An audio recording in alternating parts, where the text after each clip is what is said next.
lagi patah hati. Lagi patah hati terus waktu itu biar aku ada pengalihan, akhirnya yaudah mending aku belajar aja bahasa Jepangnya. Jadi biar kayak aku nonton, aku bisa sambil kayak ini ngerti kayak gitu awalnya. Bukan nyanyi lagu patah hati ya? Bukan. Enggak ya, larinya tuh bukan nyanyi gitu ya? Nyanyi iya. Padahal penyanyi loh gitu.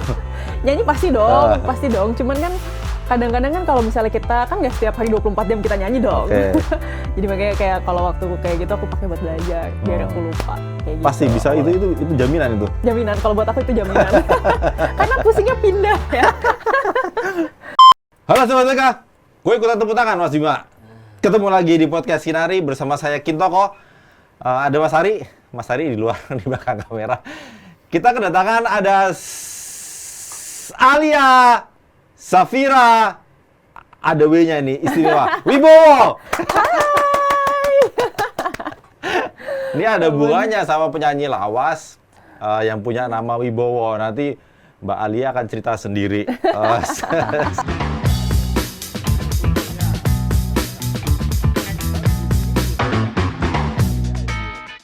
Mbak Alia boleh cerita dong. Jadi ini Sobat TK, Mbak Alia baru saja rilis single. Judulnya Cinta Sederhana, liriknya bukan begini, cinta itu sederhana, bukan itu, bukan juga rumah makan yang terkenal itu. Mbak Alia monggo, benerkah itu Cinta Sederhana? Betul banget. Betul banget, judulnya Cinta Sederhana.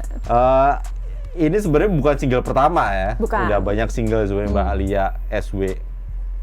Ini saya kok terganggu ya sama SW sebenarnya. Kenapa nggak dipanjangin sekalian itu Mbak Lia? Sebenarnya Safira Wibowo sih. pengen memadatkan nama aja ya, mempersingkat nama cuma ya. Nama di sosial media aja sih. Oh, populer, tapi udah populer ya. Maksudnya Alia SW udah oke lah ya. Lumayan lah. Cocok lah ya. Cocok. Nah, single keberapa dan seperti apa prosesnya? Silakan cerita. Oke, jadi untuk Cinta Sederhana ini single keempat sebenarnya. Prosesnya itu awalnya dibikinnya sama Kapika Iskandar. Nah, dia hitsmaker ya. Iya. Okay. Udah gitu di offer ke HP Musik dan akhirnya dari HP Musik di offer ke aku juga. Gimana nih kira-kira waktu itu aku dikasih demonya, terus waktu itu aku cobain bikin demo juga. Gimana nih cocok nggak kira-kira gitu. Ternyata cocok, ya udah akhirnya diambil, kita take vokal, ya udah deh. Langsung cocok-cocok aja gitu? Cocok-cocok aja. Maksudnya nggak protes, kok lagu ini bukan lagu itu, atau yang disodorin cuman ya udah si Cinta Sederhana aja. Ada beberapa lagu yang waktu itu ditawarin tuh, cuman mungkin aku cocoknya sama si Cinta Sederhana ini. Kenapa? Cocoknya di mana? Musiknya, liriknya? Musiknya, liriknya juga cocok sih. Cara pembawaannya juga enak banget. Nggak ada masalah berarti ya? Alhamdulillah nggak ada. Oke. Kalau gitu nyanyi kita, udah nyanyi aja.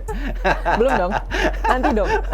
Mbak Alia butuh proses berapa lama sampai akhirnya klik sama lagu Cinta Sederhana dari pertama kali ditawarkan? Sebenarnya cepet sih, karena waktu pas ditawarin aku dengerin dulu kan demonya yang dibikin sama Kapika waktu itu. Aku dengerin terus kok lama-lama enak, terus easy listening banget nih lagunya gitu. Akhirnya yaudah deh aku cobain bikin demonya, udah kayak gitu, udah jadi aku send lagi ke HP Musik, ternyata ya udah mau dibikin nggak nih gitu ya. Aku bilang ya mau lah. Biasanya apa sih itu? Biasanya tuh ditawarkan sama pencipta lagu sama Pika Iskandar itu biasanya udah jadi lagunya, kita tinggal menyanyikan, atau Mbak Alia hanya sekedar dikasih liriknya kemudian suruh menerjemahkan sendiri kira-kira musiknya seperti apa nanti? Oh enggak, jadi kita dikasih liriknya pastinya ya. Dan juga ada demonya dari demo Kapika. Musiknya? Ya, demo musik dari Kapikanya juga. Jadi kayak guidance-nya lah, kurang lebih lagunya tuh kayak gini nantinya kayak gitu. Hanya itu? Hanya itu. Jadi langsung terima aja dan langsung cocok-cocok aja itu ya? Cocok-cocok aja, langsung dibikin lagi sama aku demonya, versi aku.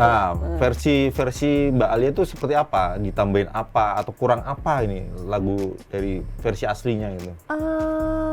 Sebenarnya mirip sih sama versi aslinya. Cuman mungkin kayak tambahan-tambahan isian-isian vokalnya aja sih. Isian vokal itu misalnya apa? Kayak mesti ditambahin apa gitu? Iya, ada musiknya ditambahin sedikit, terus juga ada apa? Ya musiknya sih pasti di aransemen lagi ya. Di aransemen ulang ya? Oke. Dan juga mungkin kayak ada backing vokalnya gitu, yang ditambah-tambahin. Total berapa lama jadi itu? Kalau proses dari awal banget di offering ke akunya tuh mungkin kayak sekitar 1-2 bulan lah. 1-2 bulan sampai kemudian rekaman? Iya. Wah, cepet ya? Cepet. Jadi nggak ada kesulitan apapun ya, nggak ada kendala. Oh, kendalanya ada. Karena waktu itu sebenarnya aku take vokal itu pas lagi zaman-zamannya COVID. Oh. Tahun 2021, akhirnya ke pending baru bisa rilis sekarang. Oke, jadi lagu ini sebenarnya Udah lama. siap edar tuh 2021. Iya. Oke. Tertunda hanya karena pandemi. Pandemi pastinya dong. Itu nggak ngapa-ngapain berarti kemarin? Pandemi bikin konten aja, tapi bikin konten buat YouTube. Nyanyiin lagu cover ya? Iya, cover Oke, banyak. lagu covernya banyak ini Mbak Alia ini. Salah satunya lagunya idolanya Mas Bima nih, lagunya Yura Yunita. Dunia tipu-tipu, lagu favorit tuh. Lagu favorit dia, Mbak Alia. Suruh nyanyi nanti Mbak Alia. Kalau Mas Ari lagunya dia koplo dia. Mbak Alia, selama menunggu lagu ini diedarkan, selain menyanyi, selain bikin konten, selain menyanyikan ulang lagu penyanyi lain, apa yang dilakukan di rumah? Karena manggung juga pasti nggak bisa. Iya. Aku belajar bahasa Jepang. Oh, makanya kalau Mas Ari lihat di Instagramnya Mbak Alia, @aliasw, ya bener ya? Iya. Nah, itu ada tulisan-tulisan Jepang. Saya pikir sukanya ramen gitu. Ternyata cerita. Jadi waktu itu karena ini juga ya, aku waktu zaman pandemi kan kita udah stuck ya, nggak bisa ngapa-ngapain juga, terus akhirnya aku banyak nonton anime. Awalnya dari situ. Padahal sebenarnya nggak suka ya? Abang udah jatuh cinta sama anime? Emang suka sih, cuman karena waktu itu ditambah lagi kita nggak ngapa-ngapain kan, zaman-zaman COVID itu, jadi kayak ya udah aku mau ngapain lagi, akhirnya nonton. Kok bukan drakor? Bukan drakor? Kenapa anime itu? Kan biasanya larinya ke drama Korea tuh kan. Drama Jepang juga aku nonton. Oke. Nah, kayak gitu. Tapi kalau nggak tahu sih kenapa aku milihnya Jepang. Kayak gara-gara anime sih pertamanya, gara-gara nonton itu, keterusan malah merambah ke yang lain, dan akhirnya aku sekarang belajar bahasa Jepang juga. Tapi dengan drama Korea nonton juga ya? Atau memang udah jatuh cinta dulu sama anime kemudian melupakan mengesampingkan si drakor ini? Sebenarnya kalau drakor aku nggak begitu ngikutin dari dulu. Cuman kalau misalnya kata temen, ini rame banget di genrenya action, misalnya kayak gitu, oke aku tonton. Cuman kalau romance kayaknya aku kurang ini sih. Kurang klik ya? Kurang klik. Okay. Dari suka anime kemudian ingin belajar bahasa Jepang sampai bahkan nulis bahasa kanjinya juga ya? Nulis huruf kanjinya juga ya? Boleh cerita dong, itu memang motivasinya ada suatu ketika pengen bikin lagu Jepang apa-apa gitu?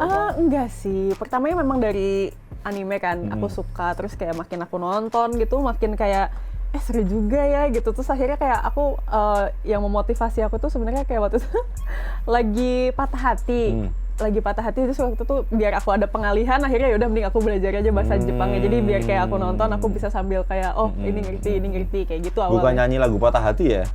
Bukan. Enggak ya, larinya tuh bukan nyanyi itu ya? Nyanyi iya. Padahal penyanyi loh gitu. Nyanyi pasti dong. Cuman kan kadang-kadang kan kalau misalnya kita kan nggak setiap hari 24 jam kita nyanyi dong. Jadi makanya kayak kalau waktu kayak gitu aku pakai buat belajar biar aku lupa kayak gitu. Pasti bisa, itu jaminan itu. Jaminan, kalau buat aku itu jaminan. Karena pusingnya pindah ya. Itu kan online juga kan itu? Online juga lumayan. Jadi belajarnya online. Belajar kursus bahasa Jepangnya online. Online semua. Belum offline itu ya? Belum. Itu ngambilnya langsung sekaligus paketan gitu atau per level? Aku paketan sih, yang dari beginners dulu aja. Oke. Jadi memang itu hanya iseng, tanda kutip awalnya? Nggak ada hubungannya sama kekaryaanmu itu? Nggak ada sih. Sebenarnya, cuman ya kalau misalnya nanti bisa, siapa tahu. Mimpinya pengen ke Jepang, tinggal di sana barangkali? Pengen sih. Pengen lah, kalau dibilang kayak gitu masih pengen ya. Dibandingkan dengan bahasa-bahasa yang lain, larinya ke bahasa Jepang. Saya pikir ada hubungannya sama karyaanmu ini. Oh enggak sih. Mbak Alia, yes. Sebelum Cinta Sederhana, Mbak Alia punya 3 single berarti ya, termasuk lagunya Almarhum Papa. Tahu sebetulnya siapa ayahnya Mbak Alia? Siapa ya? Ini saya sebut lagunya, Ada Madu dan Racun. Ya, betul banget. Single berapa berarti Madu dan Racun? Single pertama. Single pertama. Yang kedua? Yang kedua Jangan Bilang Siapa-Siapa. Yang ketiga? Yang ketiga Bulan Kita Buloh, dan yang terakhir Cinta Ini. Sederhana. Harusnya ya 2 lagu jadi mini album lah ya. Iya, HP musik mini album lah paling enggak nih, Mbak Alia. Nantilah kita single-single dulu aja. Single dulu. Mbak Alia dari single pertama itu berarti tahun berapa itu? Tahun 2000 berapa ya? 21 kah? 2021. 2021. Oke. Memang sengaja dari awal menyanyikan lagunya Papa yang barangkali lebih mudah ngurus royaltinya, ngurus izinnya, barangkali perizinannya, terus ke labelnya juga satu label ya? Satu label. Nah, apakah karena itu merasa punya privilege itu, kemudian menyanyikan lagu hitsnya mendiang Sebenarnya waktu itu Ari tuh Wibowo? gimana ya ceritanya? Jadi aku waktu itu iseng cover lagu di YouTube, lagunya Papa yang Madu dan Racun. Nah udah kayak gitu Tahun viral. 80-an itu ya? Iya. Oke. Viral, dan waktu itu sama HP Musik di offering, gimana kalau kita remake lagi nih lagu kamu yang nyanyi aja gitu. Dan akhirnya aku ya udah, aku mau banget dong pastinya ya untuk terjun ke dunia musik. Pertama kali aku mempersembahkan single pertama aku itu lagunya Papa kayak gitu. Memang ada keinginan untuk melanjutkan impiannya Papa?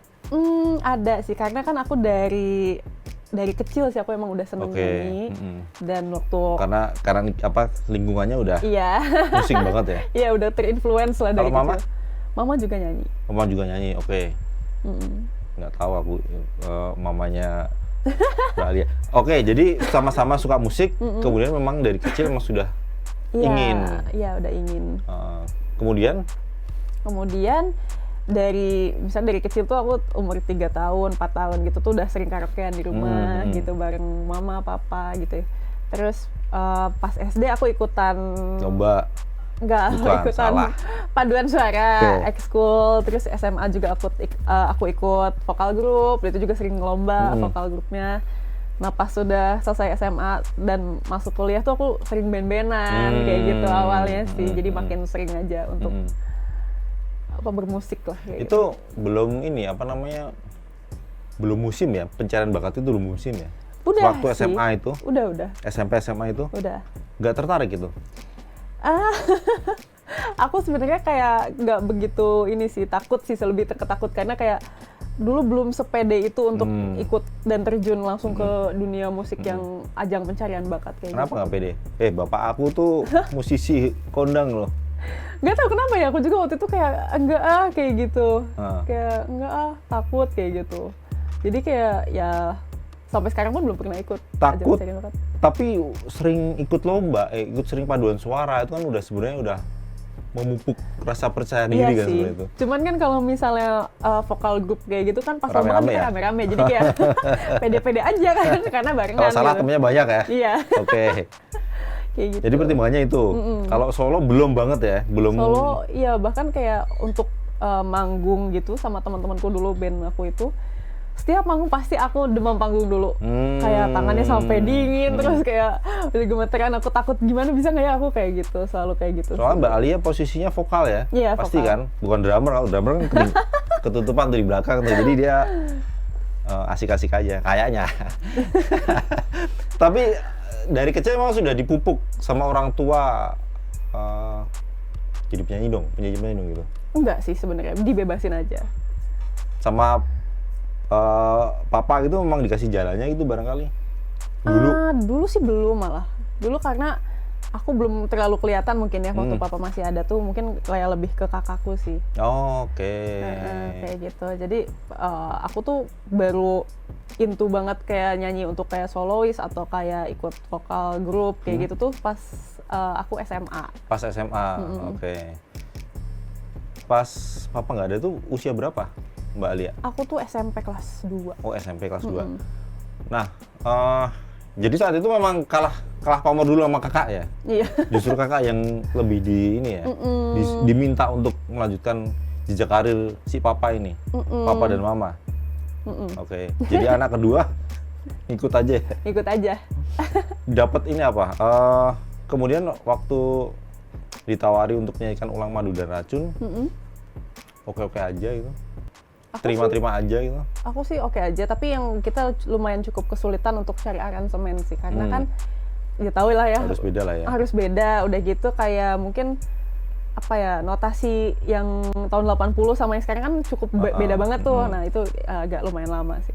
Apalagi lagu Madu dan Racun tuh sering di cover, sering dinyanyikan banyak musisi, bahkan di ubah bahasanya di beberapa bahasa, salah satunya bahasa Taiwan, ada juga bahasa Burma. So tahu banget gue ya. Terakhir yang menyanyikan ulang adalah J-Rocks gitu. Yeah. Madu dan Racun. Seberapa lama itu memikirkan aransemen musiknya sampai akhirnya Mbak Alia klik aja cocok sama lagunya?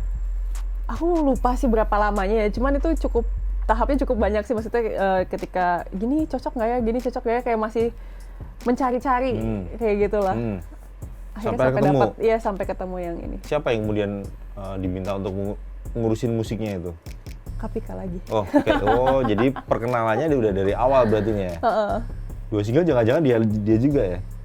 Dua lagu yang single 2, 3 itu Pika Iskandar bukan. Ketemu Pika Iskandar kemudian membuatkan lagunya untuk Madu dan Racun. Mbak Alia langsung oke, karena waktu itu emang kebetulan pengennya yang seperti itu, cocok banget sama aransemennya Kapika, jadi kayak langsung langsung gitu ya. Bungkus yang ini enak gitu. Dan beda banget lagu aslinya ya. Ngerasa beban nggak sih Mbak Alia ketika diminta menyanyikan ulang lagu Madu dan Racun yang dulu tahun berapa tuh ya? 80 ya? 80 90. Begitu hits gitu loh. Dengan gayanya Mas Ari tahu Ari Bowo kalau nyanyi pakai topi Pak Tino Sidin, pakai kacamata. Mas Bimo masih nggak tahu. Nanti di googling Mas Bimo. Ada beban nggak Mbak Alia menyanyikan lagu itu begitu hits di zamannya? Beban sih. Santai-santai aja tuh. Aku sih santai aja sih sebenarnya, karena kan beda versi juga, dan ya udah kalau misalnya yang penting masih tetap dikenali lagunya sih, kalau menurut aku sih kayak gitu. Tapi pastilah ada yang membandingkan, meskipun kalau kata Abah Lala ojo dibanding-banding kayak gitu. Ada dong pasti. Cuman ya udah, kan selera orang juga beda-beda ya. Jadi kayak aku ya udah nggak apa-apa, kalau nggak suka ya nggak apa-apa, dengerin aja yang lama kayak gitu. Nggak, maksudnya tutup telinga dengan banyak orang yang selalu membandingkan gitu, anak dan ayah terutama. Aku sih nggak masalah ya, karena kan ya mungkin ya memang pengalaman papa itu kan jauh lebih banyak dibanding aku di dunia musik apalagi terutama. Jadi kalau menurut aku, kalau misalnya ada yang menyampaikan kritik, kalau kritik yang membangun sih aku lebih bersyukur kayak gitu. Cuman kalau misalnya kritik yang seolah-olah menjatuhkan, ya udah nggak apa-apa, dia bebas beropini lah, aku nggak akan nanggepin apa-apa kalau menurut aku kayak gitu. Termasuk membawa nama besar papa di industri musik era sekarang itu.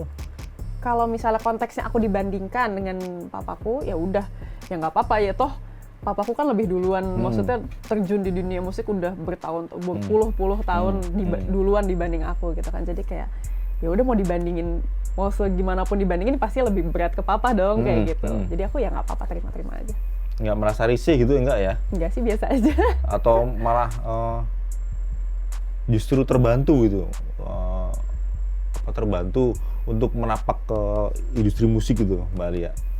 Ya sebenarnya nggak ada pengaruhnya sih buat aku ya, nggak ada pengaruhnya, karena kan kalau misalnya aku memang pengen di dunia musik juga, ya aku juga sedang menjalani gitu kan, jadi kayak pelan-pelan lah. Oke. Setelah Madu dan Racun itu 2 single itu juga single sendiri berarti? Kalau yang Jangan Bilang Siapa-Siapa itu lagunya papa juga. Oh, lagunya papa. Kalau yang satunya itu single Religi. Kayak gitu. Prosesnya samakah untuk single kedua? Biar lebih mudah aja gitu? Prosesnya itu juga cukup sulit buat cari aransemennya. Oke, sama ya? Sama. Kasusnya sama ya sama yang pertama sama, ya? Tapi 2 lagu pertama itu memang sengaja pakai lagunya ayah, lagunya papa. Nggak, kenapa dulu dari awal gue pengen ini dulu lah, mengesampingkan nama papa dulu lah, nama besarnya papa, terus nyanyi lagu sendiri gitu Mbak? Enggak sih, nggak apa-apa. Pengennya emang waktu itu sih pengen kayaknya menarik nih kalau lagu yang ini, karena kan waktu itu nggak begitu kedengeran kan kalau yang Jangan Bilang Siapa-Siapa. Jadi kayak aku coba pengen nyanyiin lagu ini, kayak gitu aja sih sebenarnya alasannya. Kalau minta izin sama siapa sebenarnya itu? Minta izin? Minta izin nyanyiin lagu itu. Sama siapa ya? Bingung juga kalau ditanya kayak gitu. Karena ya pakai aja deh. Karena udah jadi salah satu ahli warisnya ya, Iya. nyantai-nyantai aja ya. Santai-santai aja. Oke. Jadi setelah menyanyikan 4 lagu termasuk 2 lagunya Papa, apa yang Mbak Alia sampai hari ini rasakan gitu? Aku sebenarnya masih nggak nyangka sih. Uh. Udah ada di tahap ini punya 4 single tuh kayak udah punya 4 single ya kayak gitu. 4 single dalam waktu 2 tahun lah ya. Iya, 2 tahun. Kayak aku udah punya 4 single sekarang tuh ya gitu kayak ya ngerasa kayak masih belum percaya aja sih. Cuman ya aku juga bersyukur udah sampai di tahap ini kayak gitu. Dapat apa aja selama 4 tahun ini? 3 tahun terakhir. Yang pasti pengalaman dong. Pengalaman kayak misalnya nyanyiin lagu sendiri, terus kita kayak ketemu banyak orang, misalnya kayak sekarang nih ketemu kayak gitu ke media-media kayak gitu. Banyak pengalamannya sih. Dengan musisi katanya Papa barangkali juga pernah ketemu. Pernah. Apa namanya?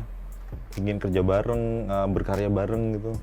Pengen sih, tapi mungkin belum ada kesempatan. Mungkin kalau ada kesempatan sih pengen banget.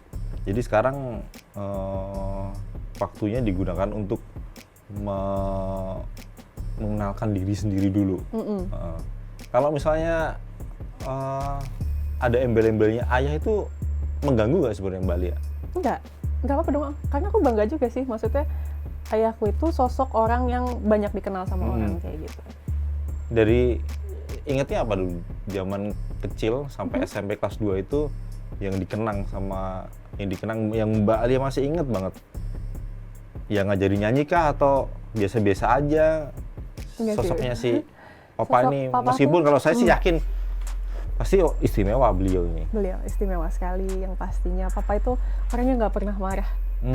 Mau aku senakal apa, kayaknya nggak pernah marahin aku sampai yang marah-marah tuh, yang marah-marah yang benar-benar emosional gitu tuh enggak. Paling cuman kayak ngingetin pakai bahasa yang halus, nadanya yang rendah gitu.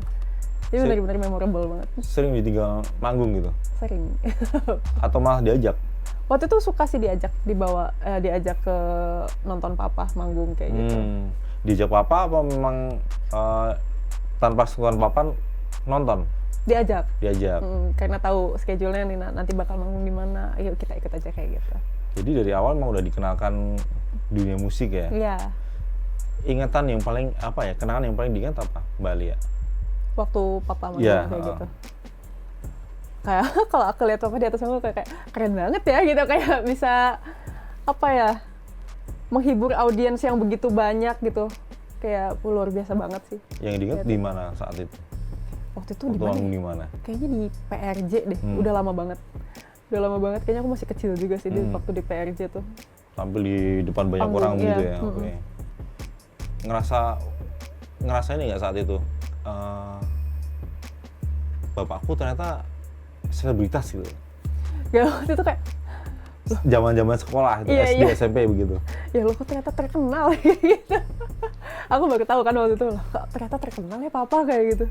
Kayak masih bingung kan kenapa kayak banyak yang kenal juga gitu. Nah setelah aku agak gedean dikit baru ngerti Papa tuh penyanyi ya kayak gitu. Nah setelah Papa meninggal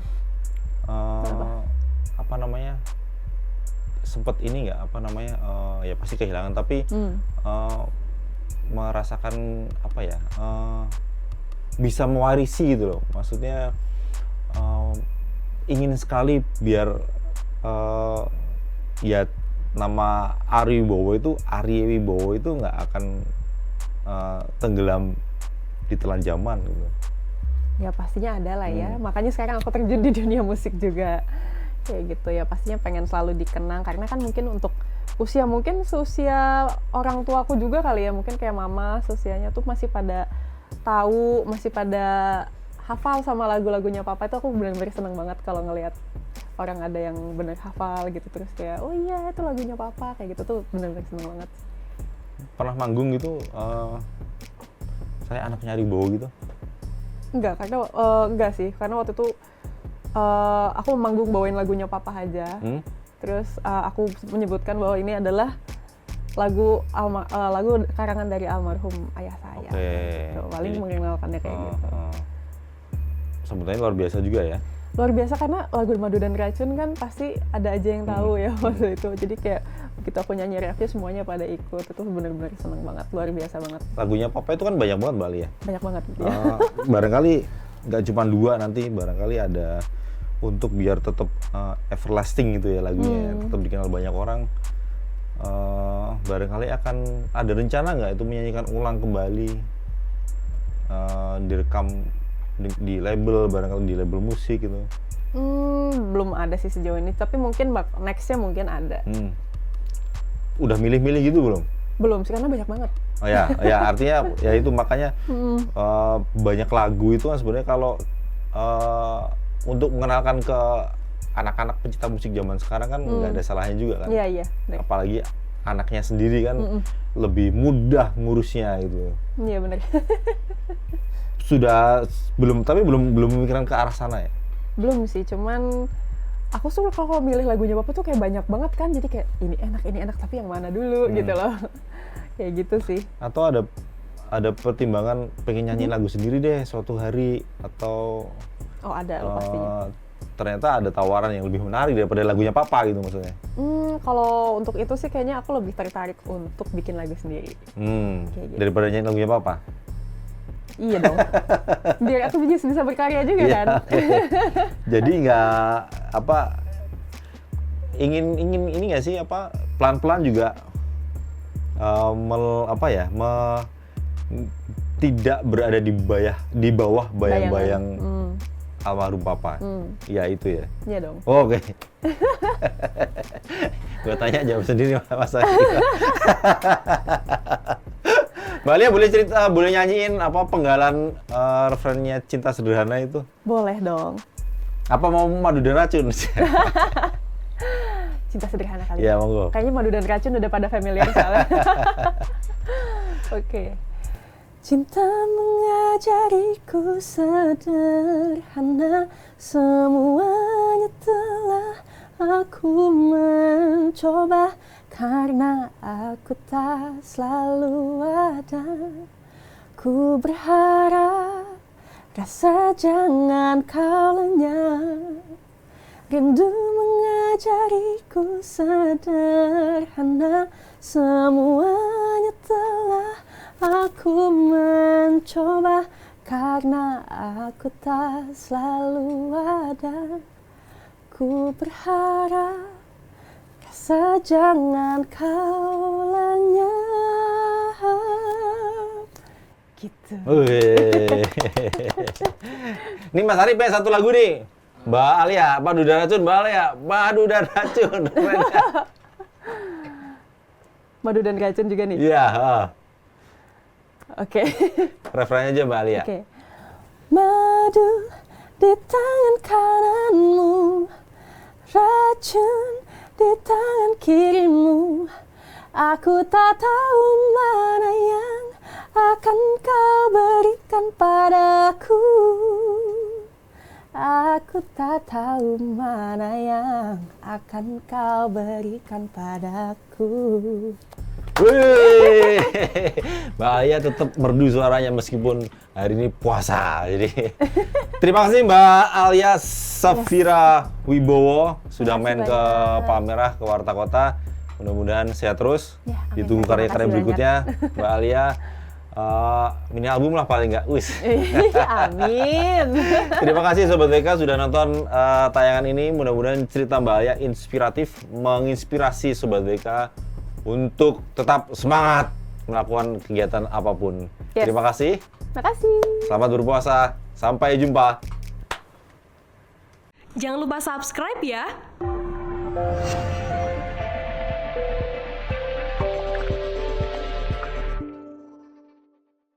Jangan lupa subscribe ya.